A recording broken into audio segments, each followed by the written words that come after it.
Welcome back to the Lovin Dubai show. Our guest today has undergone 2 heart surgeries and has since then climbed the Himalayan peaks in order to support an important message.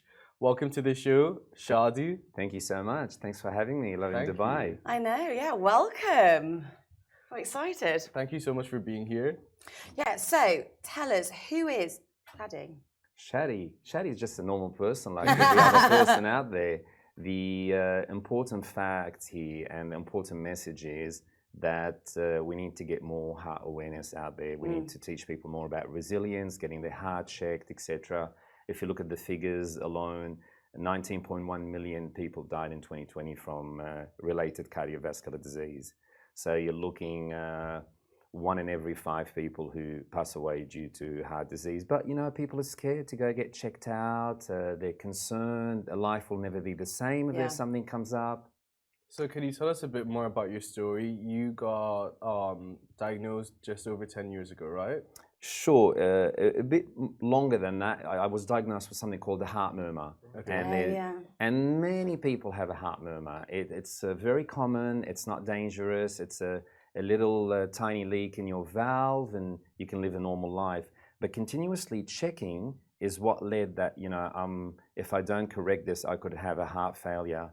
And then I undergone a heart surgery in 2014 and then a secondary one in 2016. Oh, wow. So both related to the same things.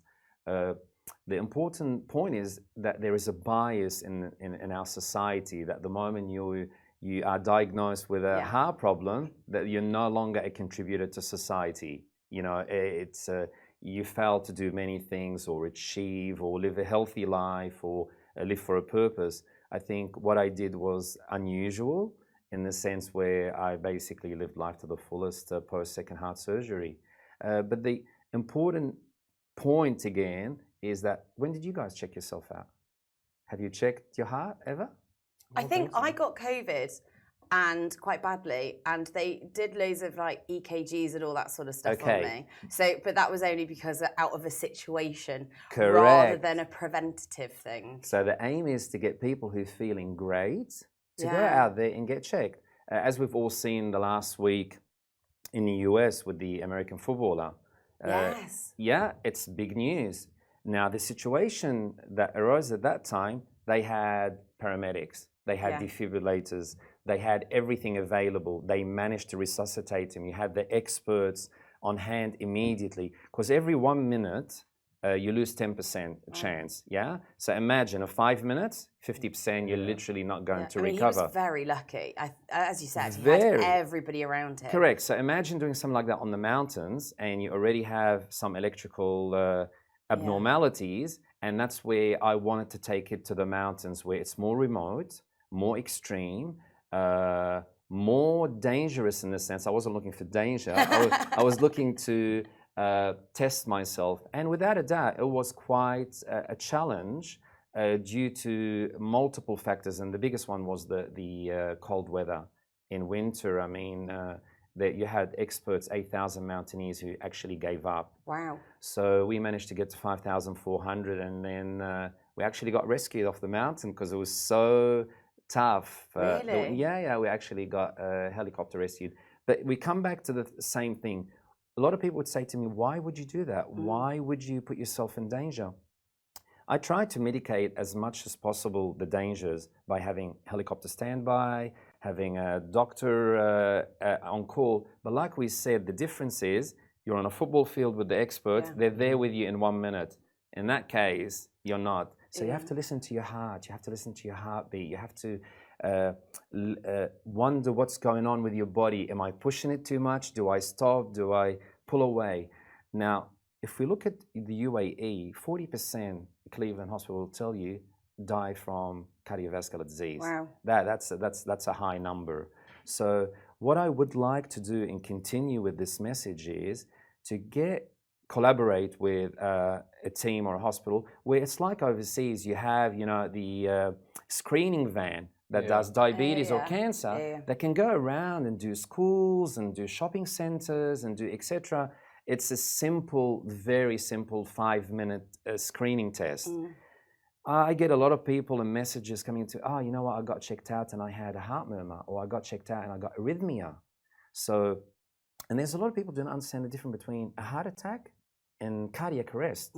They're totally two different things. Can you elaborate? I was going to say, for those that don't know. Yeah. Can you elaborate? So basically, a cardiac arrest is due to electrical impulses, a change in the electric of the heart, the fibrillation of the heart.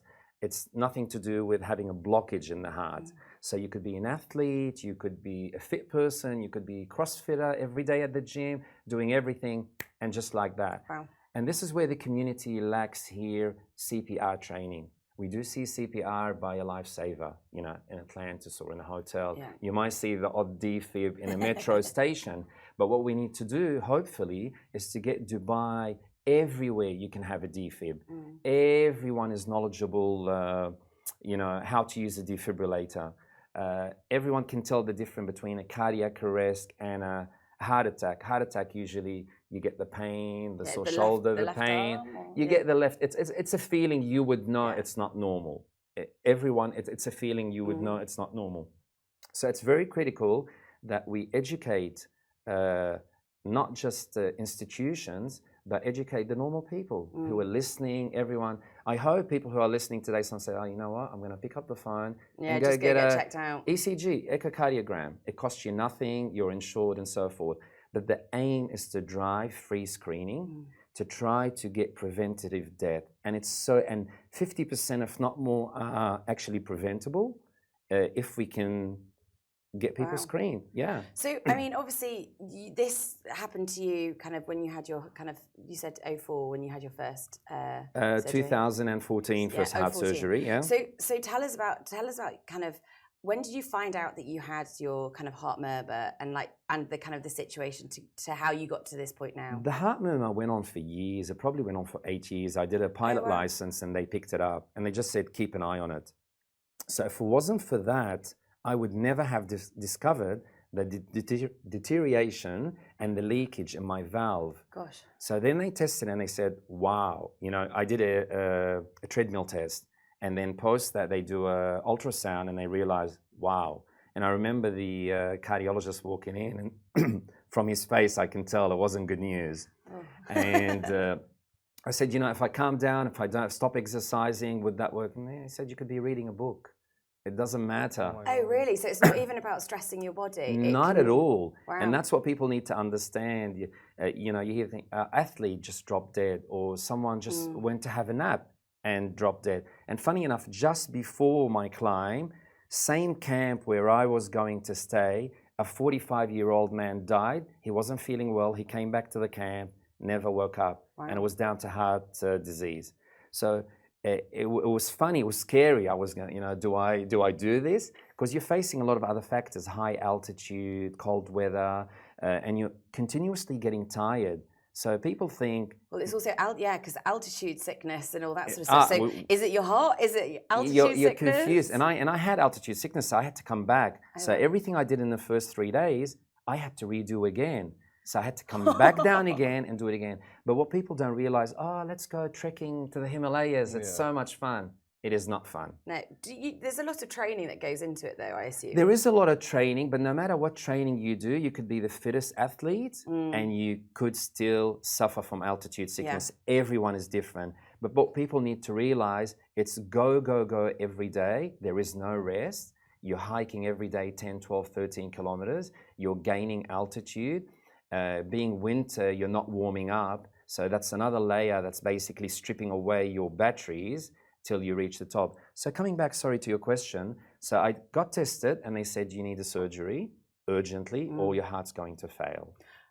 Oh, wow. So I was like, you know, those... So it was like very quick. Very dramatic. Yeah, it went from just another checkup to... Okay, you need to get into surgery. Or you will die, basically. Wow. These are two. So we did the first surgery. It was great. I lived a very high intensity life, exercising, CrossFit, etc. And then I went for a checkup 2 years ago, 2 years later, and they said, you know what, it wasn't successful op. We have to redo it, and you've had some more ruptured cords inside your heart. So we did the second one, and the doctor said, listen, it's done really well. You can live life to the fullest. And since then, I started receiving a lot of message Instagram, parents to kids who have CHD. Just more information, 1 in 100 kids born have CHD, congenital heart disease. And people don't realize that. It's very, very critical. Is it detected in kind of like when they're new It in can childbirth, be or like later on? you can trace it through the pregnancy. You can pick it up if it's very extensive, but sometimes kids don't show CHD till 3-4 years of age, when they're running out of breath, etc., and so forth. So I get a lot of parents who say, we're sharing your story with our kids, that it's okay. So there's a lot of kids who will go into a change room and the scar is showing, and they're ashamed or shy. Not at all. I say, you know, that's a scar of a warrior. And you can really come out from it. And there are amazing stories of heart warriors out there. But the biggest message is, guys, get checked out, because you never know. And the other part of it, a lot of people say, get checked out. Oh, might be a bad result. No, that is amazing. That's a blessing, because what you do, you buy yourself time. So if you find out what's wrong with you, you can correct it and live normally, rather than not being detected. And you could be with your friends, chilling, having a drink, out in a club, spending 1.2 million, and then bang, you know, you get shocked. So the reality, that would shock you. If you got a bill like that, that would shock you. That shocked me outside. I had heart palpitation outside.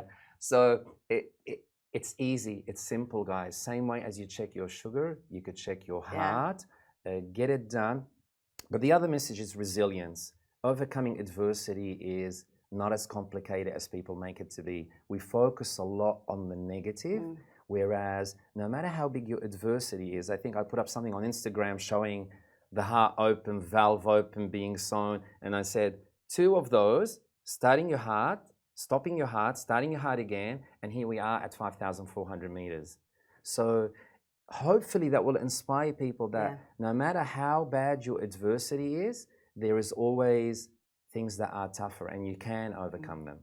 On a more personal level for you, after going through the 2 surgeries and hearing about the guy that didn't make it a week prior, and everyone just questioning whether or not you should do it, what made you stick to it and say, no, I'm definitely doing this, I want to go through this?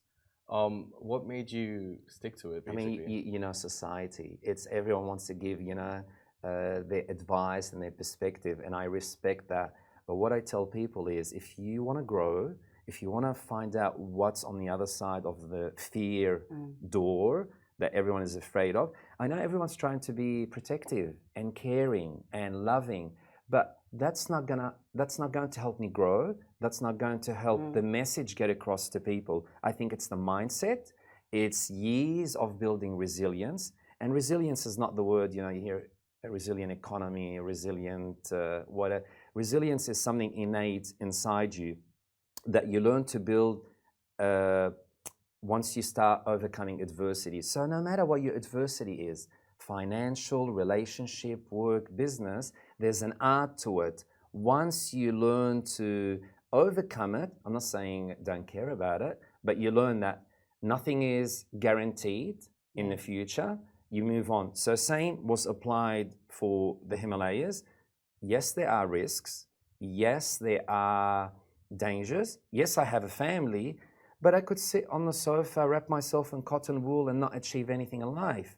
Here I am chatting with you guys today, hopefully getting 2, 3, 4 people going out there checking their heart and probably saving a life. So I would say definitely mindset. And people need to change their mindset, not based on the bigger narrative, but based on what they believe in their heart and the purpose. So if you have a purpose and ignore the noise, I would call it the noise, ignore the noise and stay focused. Mind you, I wanted to give up from the first 100 meters with the height. What am I doing here? How long did it take to prepare? So you've come across the idea. You said, I want to do this. What did it take for you to do it?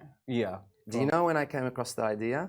Second heart surgery, I'm being wheeled into the operation room, and the anaesthetist said to me, sir, you like to work out and you're fit. I said, listen, do me one favor, please. Right on my chest, do not change the valve, because I kept my valve, so I repaired my valve. Oh, okay. Because that's another thing. Once you change the valve, you're on blood thinners, and there's more complication to it. So he said, okay. I said, because I want to get to base camp. That So imagine it was base camp. So base camp, which is less than what I Right. achieve now, and I wanted to achieve more. And there's still more coming in the plan as well, higher. But and I remember that from then. And then things happen, and I got a little girl, and then COVID, and things. And I got older. So as you know, I was saying this maybe when I was 44. By the way, I just turned 50. Happy birthday! Really? Yeah, just coming off the mountain. So I wanted to do that to show that age is also. Look, I could have come up with 50 million excuses. Yeah. Shattered foot, knee surgery, the heart surgeries alone could be enough as an excuse, and all these other stuff, and age on top. And I said, why? Who decided that I shouldn't do this at this age or post-heart surgery? A lot of cardiologists came onto my Instagram and saying, you're amazing, it's crazy. We are going to use you as an example that life post-heart surgery is as good, if not better. Yeah. So, that's amazing. Yeah, I mean, coming back to your question, it's, again, it's your mind versus the noise. How do you balance that?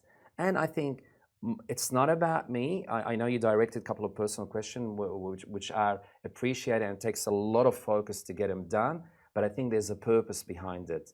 And the purpose is I would like to see screening all around Dubai, not just around Dubai. Anyone's listening to this, people checking their heart, people are scared. And I'm sure if I tell you, let's go today. Well, people like to live in the bubble. Ignorance is bliss. Yeah. They like to, and then when they are faced with that kind of reality, and I think that's something that is very powerful for what you're saying. Like, just because you have something that is potentially like life altering, or you adjust the way of your life, it doesn't mean that it's the end. It actually just means that it could be the beginning of what you're going to achieve. So when are we going to get checked? Honestly, it scares you, doesn't it? No, definitely I'm scared. Like, everything hospital related scares me, but it's such a good point. It's like going to the dentist. Everybody's scared of going to the dentist. It's just a weird thing. I mean, your dentist is fine. You could lose your teeth. You can't lose your heart. Exactly. How often should people get checked? Like, I go this weekend. When should be the next time? Look, for heart checkup, it could be every couple of years. Every year is no issue. If you're doing a normal heart checkup, your normal doctor, GP, could listen to your heart, could run an ECG. He says you'll be fine. As you get older, around the 40s plus, I would recommend definitely every year. But you could be so fit this year, next year things could really turn. You could get a build-up in plaque, you could get palpitation, you could changes in your blood pressure, and that's why screening is critical. Same way people say, I'm going to clean my teeth every 6 months. Why not go get a checkup? Especially if you do have insurance, go ahead and get it done. I think that's like here in Dubai. I mean, with insurance and stuff, you really don't actually. I mean, I'd say this: you don't really have an excuse in that respect because 100%. Healthcare is so much more accessible. But how would you feel if a van pulled up saying on Wednesday a heart screening van is going to pull up outside and do everyone checkups for 5 minutes over lunch? Oh yeah, everybody would do it. Everybody would do it. So the aim is to shift the mindset towards the fear of getting your heart checked, to have it something available to you where we can get more statistics, more preventative death, less people in hospital, and better lives, save lives. That's an incredible message, though, what you're trying to do. So, I mean, obviously, you did the peak. So, what is coming up? What is next? Well, I'm looking at, look, the aim was to do 6,000 meters. Due to weather, etc., we were cut short, but I'm still very happy what was achieved. Currently in the plan, there's few things, maybe South Pole, maybe in Africa, maybe things along these lines. It's just seeing, the organization is not easy. We had a special team, we had a special guide who summited Everest 3-4 times. We had a production gentleman who was the photographer and cinematographer who was for extreme adventure as well. He also summited Everest. But they had to be briefed about, listen, my pace is not like the normal pace. Mm. I breathe differently than the normal hiker you take with you. This is the medicine. This is the adrenaline pen. This is etc. So they were overwhelmed as well. Like, what are we doing with this guy? Like, are you crazy? But again, everyone who has a thought to do an expedition or an adventure, coming out of chemotherapy or had kidney problems or any medical issues, go outdoor. You can customize it to suit yourself. You will discover your ability and your limits. I'm sure, have you ever thought of climbing anything high or doing anything dangerous? You know, I was gonna go to Hatta maybe this Hatta. weekend. And I'll tell you, it's do the flooded. I rock was there over the climbing. weekend, Jebel Oh, J. yeah. So With the rain? Yeah. Sorry, Hatta with the rain. It's just a lot. yeah, It's just too much. That's extreme, It's too much. extreme. I've done some adventure things back in the day. Like I've skydived, I've done all that Okay. sort of stuff. Is it because you were younger, you were adventurous, and now you're probably saying, okay, I need to slow it down as I progress in life? It's not so much about slowing down. It's more the fact that I'm a lot more aware of my mortality than I think I ever was. Which is natural with as we grow. When we're younger, we're not scared. We're going to live forever. Yeah, I mean, I was, and there's something quite liberating about kind of having that fearlessness. Correct. And it was incredible. I mean, But why should it stop? Oh, 100%. I think it's more a case of I just need to, get up and do it. Well, that's been a constant theme, resilience and limiting beliefs and overcoming it. Yeah. What would you say for people like Amy and me? Calling me out there. Well, not really. what How do you advice? overcome limiting beliefs and mental blocks and the noise? Okay, understanding resilience got multiple steps, and the first one starts off with acceptance. So acceptance is the number one thing that could lead you to the second phase, which is building your mindset and then overcoming and transcending into resilience. You have to accept, I'm scared. I don't like to do this. I have a fear. Once you accept it, we can build steps to say, how do we overcome it? We can say, okay, let's start off with Hatta first. You know, let's move on to Jebel Jades. Let's move, and then automatically you will find that you start to build this resilience, and your mindset starts to shift into the positive. As long as you create and make believe limits to yourself, whether, and again, I like to use the resilience on multiple fronts. It doesn't have to be about the heart. It could be about a relationship. I'm not good enough for that person. You create that belief, that barrier, that limit. You have to break out from that limit. So steps is acceptance. Then you have to let go. Let go of your past. Let go of that fear and move forward. So acceptance would be always the number one. And that's in everything in life.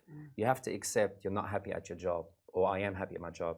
I'm happy in a relationship. You have to accept that I've got no money in the bank, or I've got a lot of money in the bank. You can't keep denying it and running away from it. And what's happening with society at the moment, we're all behind our screens. Myself too, all of us. We're spending a lot of time rather than focusing on the outdoors. So it becomes, why should I come out from my comfort zone and take that risk, So you have to work extra hard to actually try to change the narrative that is being compressed upon you and surrounding you now. So go for it, accept it, let go of the fear, and you'll find yourself that you are predicting things going wrong. It's okay if in your mind you could tell yourself, this might go wrong. When it does go wrong, you're prepared. Don't ever cheat yourself and think that you're going to be in your job forever. Yeah. You might be. You might be. I didn't mean to look at you. This is not directed. What was that all about? This is not directed at anyone. This is saying that nothing remains the same. Yeah. And it's if you look into spirituality and Buddhism, nothing remains constant. The only thing that changes, guaranteed, is time. Yeah. Time will flow. Things will not remain forever. So allow yourself to realize that, I'm doing this great gig now, but maybe a couple of years' time, I'm going to be in New York doing some other gig. Allow your mind and soul and spirit to explore other things than your comfort zone today. I think that's definitely it, isn't it? Well we all said. get a bit complacent in Yeah. our comfort zones. We guarantee things around us. Yeah, I think that's fantastic advice, though. Thank you. Thank you so much, Shadi. Yeah, thank you Thank so you much for having joining me, us. That was guys. Really enjoyed interesting. it. Appreciate it. And guys, obviously that was Shadi. Thank you so much for joining in, tuning in. Stay tuned for tomorrow. Same time, same place tomorrow. Goodbye from me. Goodbye from me. Goodbye. Thanks. Bye. Thank you.